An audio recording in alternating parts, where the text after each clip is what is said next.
Welcome in Pharmapedia classes. हम pharmacology पढ़ रहे थे। फार्माकोलॉजी में हमने सीएनएस टॉपिक स्टार्ट किया था। सीएनएस के अंदर हमने सबसे पहले सेडेटिव हिप्नोटिक ड्रग के बारे में पढ़ा था, फिर हमने पार्किंसनिज्म, एपिलेप्सी के बारे में पढ़ा था, फिर एंटीसाइकोटिक ड्रग के बारे में पढ़ा। आज हम एंटी डिप्रेशन ड्रग के बारे में पढ़ेंगे। सबसे पहले हम डिप्रेशन की डेफिनेशन देखेंगे। तो डिप्रेशन क्या एक मूड डिसऑर्डर है। इसमें क्या होता है कि इंसान का जो मूड होता है वो चेंज होता रहता है, कंटिन्यू मूड चेंज होता रहता है। जैसे कि कांस्टेंट सैडनेस फीलिंग रहती है, एक दुखी वाली फीलिंग कंटिन्यू रहती है इंसान के अंदर। लैक ऑफ इंटरेस्ट हो जाता है लाइफ के अंदर, मतलब जीना ही क्यों है, दुखी, इंटरेस्ट ही नहीं किसी चीज़ में।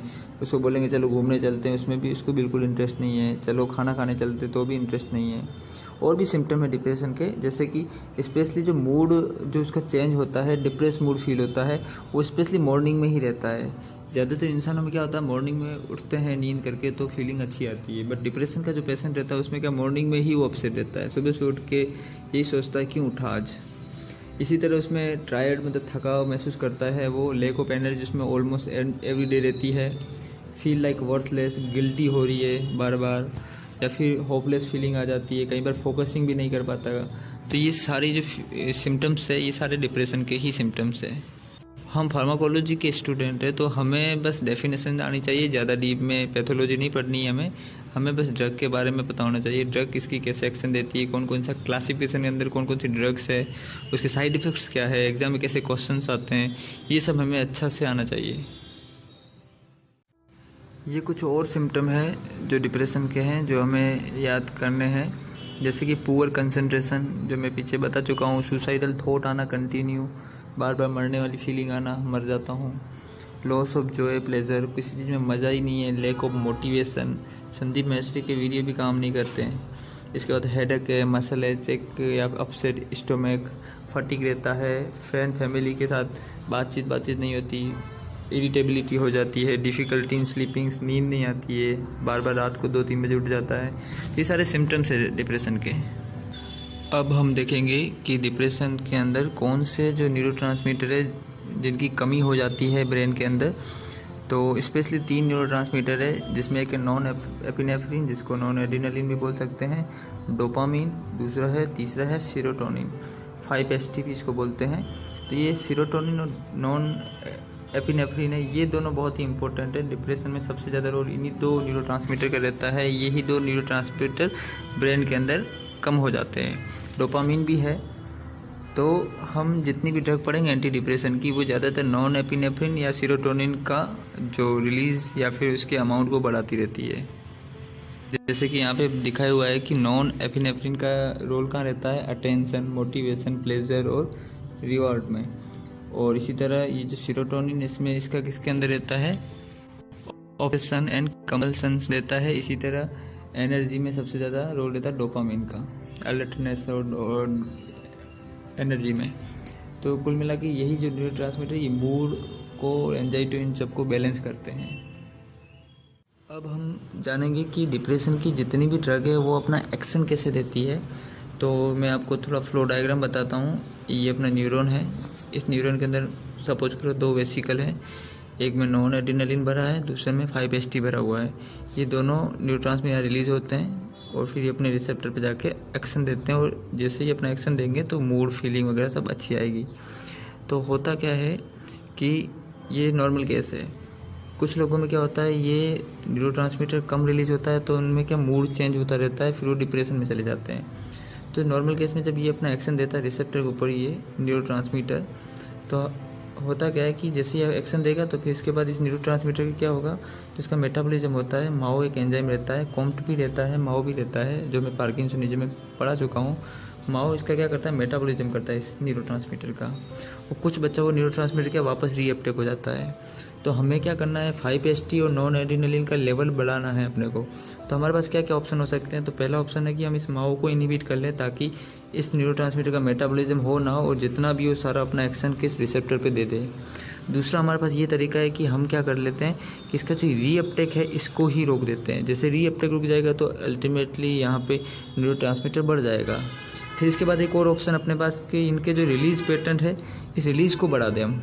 इसके बाद एक और ऑप्शन क्या हो सकता है कि ताकि हम ऐसी ड्रग बनाएं जो इस रिसेप्टर पर डायरेक्टली जाके स्टिमुलेट कर ले, मतलब न्यूरोट्रांसमीटर की ज़रूरत ही ना पड़े।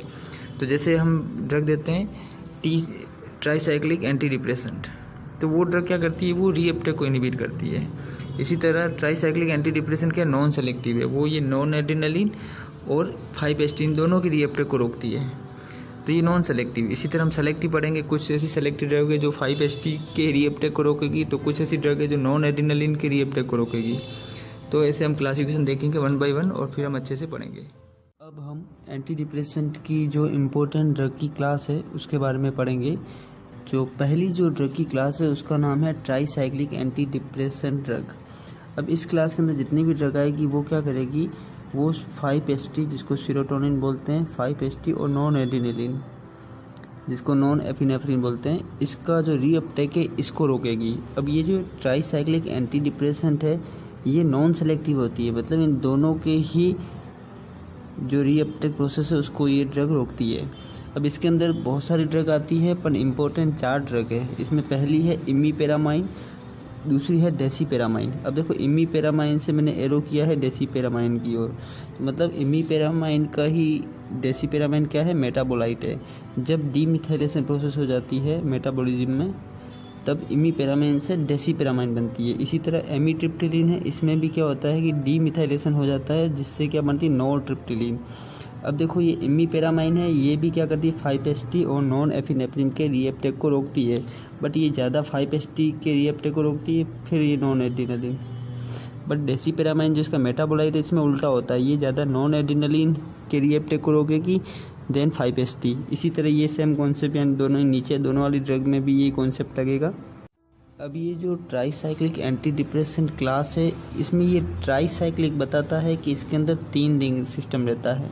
तो देखो इमीपेरामाइन डेसिपेरामाइन के अंदर कौन सा रिंग सिस्टम रहता है, ये एग्जाम में क्वेश्चन आता है। तो इसके अंदर ये वाली रिंग रहती है, पहले आप बताओ ये रिंग कौन सी होगी।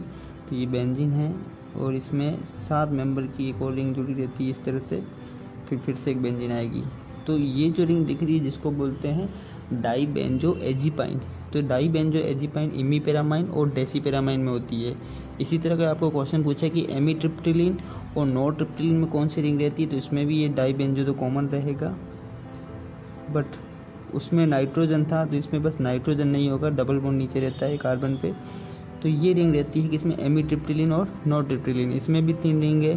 तो इस रिंग को क्या बोलते हैं, तो इस रिंग को बोलते हैं डाईबेंजो साइक्लोहेप्टिडिन। तो इस रिंग का नाम है और ये एग्जाम में पूछ सकते हैं। अब ये जो ड्रग है ट्राईसाइक्लिक एंटी डिप्रेसेंट ये नॉन सेलेक्टिव है और इसके साइड इफ़ेक्ट्स भी बहुत ज़्यादा रहते हैं। इसका एंटी कोलिनर्जिक के इसके साइड इफ़ेक्ट रहते हैं, जैसे ड्राई माउथ है और ड्राई आइज़ है, और भी जो एंटी कोलिनर्जिक के साइड इफ़ेक्ट सारे इसी के अंदर पाए जाते हैं। इसके बाद जो इसका जो दूसरा साइड इफ़ेक्ट है वो रहता है अल्फ़ा ब्लॉकिंग। जो जितनी ड्रग है उनके जो साइड इफ़ेक्ट रहते हैं वो सारे साइड इफ़ेक्ट इस ड्रग के भी रहते हैं। मतलब ये अल्फ़ा रिसेप्टर को भी ड्रग क्या करती है, ब्लॉक करती है। तो जैसे कि इजेक्शन प्रोसेस होती है मेल के अंदर, वो क्या हो जाती है, रुक जाती है। और पोस्चरल हाइपोटेंशन भी हो जाता है जब ट्राईसाइक्लिक एंटी डिप्रेसेंट लेते हैं। तो ये सब एग्जाम में नहीं पूछेगा, इतना आपको याद रखना है कि एंटी कोलिनर्जिक और अल्फ़ा-1 ब्लॉकिंग की प्रॉपर्टी भी इस क्लास की ड्रग की रहती है। और ये जो इमीपेरामाइन है इसका जो लो डोज है वो यूज़ किया जाता है नॉक्चुरल इन्यूरेसिस में यूज़ किया जाता है। जब ये जो छोटे बच्चे होते हैं जो रात को वॉशरूम कर लेते हैं तो उस प्रोसेस को रोकने के लिए हम इमीपेरामाइन का भी लो डोज देते हैं। आजकल मार्केट में एक ड्रग चलती है जिसका नाम है वेनेलाफ्लेक्सिन। तो वेनेलाफ्लेक्सिन की स्पेलिंग है VNLAFAXINE।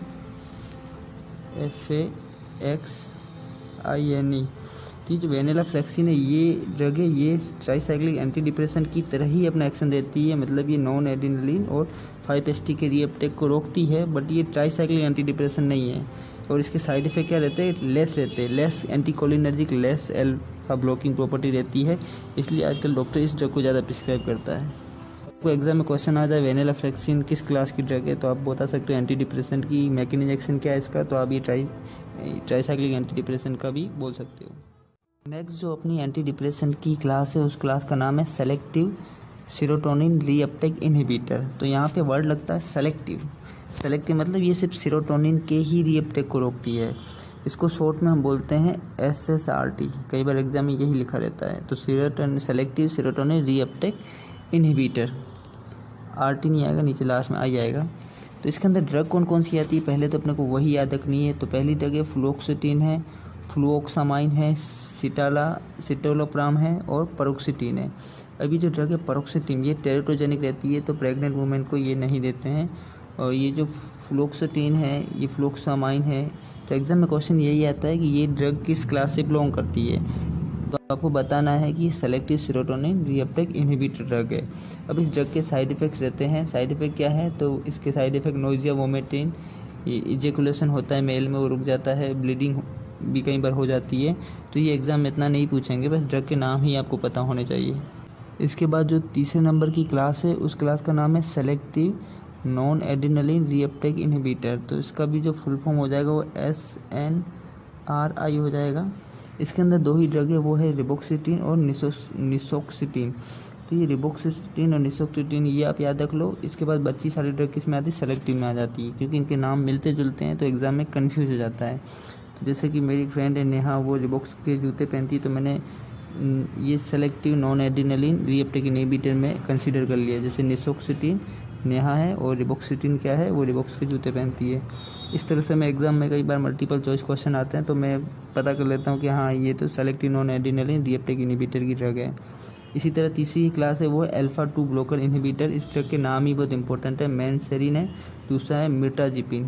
तो ये दोनों कौन सी क्लास की ड्रग है, तो एंटी डिप्रेसेंट भी। और इसका मैकेनिज्म एक्शन क्या है, तो ये अल्फा ब्लॉकर को इनहिबिट करती है, अल्फा-2 ब्लॉकर को। और मैंने आपको अल्फा-2 ब्लॉकर जो रिसेप्टर उसके बारे में मैंने बताया है। ये क्या रहता है, अल्फा-2 ब्लॉकर रिसेप्टर वो हमेशा प्री साइनेप्टिक लैब में पाया जाता है। जब हम इस रिसेप्टर को ब्लॉक करेंगे तो क्या होगा, तो ये जो है ना प्रोसेस, ये रिलीज प्रोसेस नॉन एड्रेनलिन का, ये बढ़ जाएगा। ये जस्ट उल्टा होता है, जब इसका हम क्या करते हैं एगोनिस्ट देते हैं तो ये प्रोसेस रुक जाएगा, रिलीज प्रोसेस। बट जब हम इसका ब्लॉकर देंगे तो क्या होगा, ये जो न्यूरोट्रांसमीटर रिलीज बढ़ जाएगा इनका। ये मैं ऑलरेडी मेरे पुराने वीडियो में आपको ये कॉन्सेप्ट सारे बता चुका हूँ, जब हमने ANS पढ़ा था तब। तो इसका मैकेनिज्म एक्शन याद रखना है और ये किस क्लास की ड्रग है ये पता होना चाहिए। तीसरी जो क्लास है, जो पाँचवीं जो क्लास है वो है 5-HT1A पार्शियल एगोनिस्ट। जिसके अंदर जो ड्रग आती है वो है बुस्प्रियोन। ये जो बुस्प्रियोन ड्रग है ये कहाँ यूज़ की जाती है, तो जो लोग सिगरेट पीते हैं, जो स्मोकिंग करते हैं, जो स्मोकिंग को छुड़वाने के लिए डॉक्टर ड्रग देता है, वो कौन देता है, बुस्प्रियोन देता है। इसमें क्या रहता है, जो स्मोकिंग करने में जो अच्छे अच्छे ट्रिगर्स आते हैं ब्रेन में, वैसे ये ड्रग भी देती है। फिर कुछ टाइम बाद क्या हो जाता है, इस ड्रग को हम डिसकंटिन्यू कर लेते हैं और स्मोकिंग छूट जाती है। तो ये याद रखना, ये ड्रग एंटी डिप्रेशन में भी यूज़ की जाती है और वहाँ पे ये 5-HT1A पार्शियल एगोनिस्ट है, मतलब ये रिसेप्टर को स्टिमुलेट करती है। ये कोई न्यूरोट्रांसमीटर के रिलीज को नहीं बढ़ाती है, डायरेक्टली रिसेप्टर पे एक्ट करती है। नेक्स्ट जो अपनी क्लास है वो है माओ इनहिबिटर। यहाँ पे मैंने थोड़ा गलत लिख लिया है, यहाँ पे MAO आना चाहिए, मोनो अमाइन ऑक्सीडेज बोलते हैं इसको। तो ये माओ एंजाइम क्या करता है, ये नॉन एड्रेनलिन और ये जो 5-HT है इसका मेटाबॉलिज्म करेगा। अब इसका मेटाबॉलिज्म जब हम इस एंजाइम को रोक देंगे, ब्लॉक कर लेंगे, तो इसका मेटाबॉलिज्म नहीं होगा, तो 5-HT नॉन एड्रेनलिन का क्या हो जाएगा, अमाउंट बढ़ जाएगा साइनेटिक क्लेप के अंदर। अभी जो माओ भी दो टाइप के होते हैं, माओ A होता है और माओ B होता है।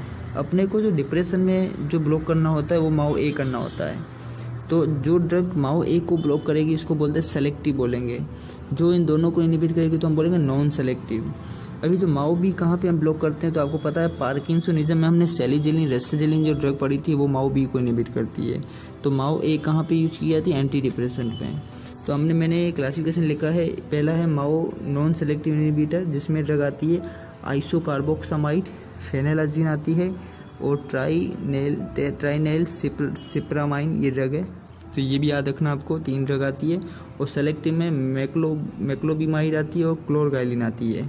तो ये याद रखना आपको, कौन सी सेलेक्टिव है, माओ A इनहिबिटर, ये माओ A है, और कौन सी नॉन सेलेक्टिव है। तो ये जो मैक्लोबिमाइड है और क्लोरगाइलिन इसको आप याद कर लो, बाकी जो 3 है वो क्या है आपकी नॉन सेलेक्टिव है। तो देखो एक मेडिसिनल केमिस्ट्री एम-फार्मा में सब्जेक्ट रहता है, तो उससे मैंने इसको याद रखा था, मैक्लोबिमाइड और क्लोरगाइलिन क्या है, ये मेडिसिनल केमिस्ट्री सेलेक्टिव सब्जेक्ट है। तो इसी तरह मैंने ये MC याद रखा। MC मतलब मैक्लोबिमाइड और क्लोरगाइलिन मतलब सेलेक्टिव माओ ए इनहिबिटर। रासाजिलिन और सेलेजिलिन क्या माओ बी सेलेक्टिव इनहिबिटर है। बाकी जो बच्ची सारी किस्में आती है आइसोकार्बोक्सामाइड, फेनाल्जीन और ट्राइनिलसिप्रामाइड, ये ड्रग आती है नॉन सेलेक्टिव में। तो आपको इतना ही याद रखना है। नॉन सेलेक्टिव ड्रग जब डॉक्टर लिखता है तो एक साइड इफ़ेक्ट हो जाता है, उसको बोलते हैं चीज़ रिएक्शन बोलते हैं। तो ये जो चीज़ रिएक्शन कब होती है, जब कोई इंसान जो अमाइन वाला फूड खाता है, टायरामाइन वाला फूड, जिसको चीज़ है, पनीर है, जब वो खाएगा, फिर आपको पता है पनीर उस सब में क्या रहता है, अमीनो एसिड्स रहते हैं। तो जब वो फूड खाएगा तब हम माओ से नॉन सेलेक्टिव इनहिबिटर देंगे तो वो जो टायरामाइन है वो उसका मेटाबॉलिज्म नहीं होगा। जब टायरामाइन का कंसंट्रेशन ब्लड के अंदर बढ़ जाएगी तो क्या हो जाएगा, अपना जो ब्लड प्रेशर है वो बढ़ जाएगा, जिसको हम चीज़ रिएक्शन बोलते हैं। तो ये नॉन सेलेक्टिव माओ इनहिबिटर का साइड इफेक्ट रहता है चीज़ रिएक्शन। किन लोगों में, जो चीज़ वगैरह ज़्यादा खाते हैं उन्हीं लोगों में। तो एंटी डिप्रेशन वाले पेशेंट को बोला जाता है जब माओ इनहिबिटर देते हैं कि भाई तू चीज़ और टायरामाइन वाली जो जितनी भी फूड है वो मत खाना। इसके बाद है एटिपिकल। एटिपिकल ड्रग में बहुत सारी ड्रग आती है, हमने 2-4 ड्रग ही लिए। तो इसमें पहली है ट्रेडाजोडोन, मिट्राजिपिन जो हमें अभी पीछा पड़ा है, और नेफाजोडोन। तो इनके ड्रग के नाम ही आप याद रखो। ये क्या करती है, 5-HT के सिवा, नॉन एडिलिन के सिवा ये डोपामिन के एक्शन को भी बढ़ाती है, उसके रिलीज़ को भी बढ़ाती है, इसीलिए एटिपिकल हो गई। टिपिकल टाइप की नहीं है। टिपिकल वो होगी जो 5-HT और नॉन एडिलिन के रिलीज़ को बढ़ाएगी, पर एटिपिकल मतलब तीनों ही न्यूरोट्रांसमीटर की रिलीज़ को बढ़ाएगी। तो फाइनली हमने एंटी डिप्रेसेंट जो क्लास है वो अच्छे से पढ़ ली है, और एग्ज़ाम में इस क्वेश्चन आते हैं इस क्लास के ऊपर। ज़्यादातर क्लासिफिकेशन के ऊपर ही क्वेश्चंस आते हैं। अगर आप इसके ड्रग्स के नाम याद रख लो, यही बहुत इंपॉर्टेंट है। थैंक यू मेरा वीडियो देखने के लिए, और मेरे चैनल को शेयर करो, सब्सक्राइब करो। Thank you.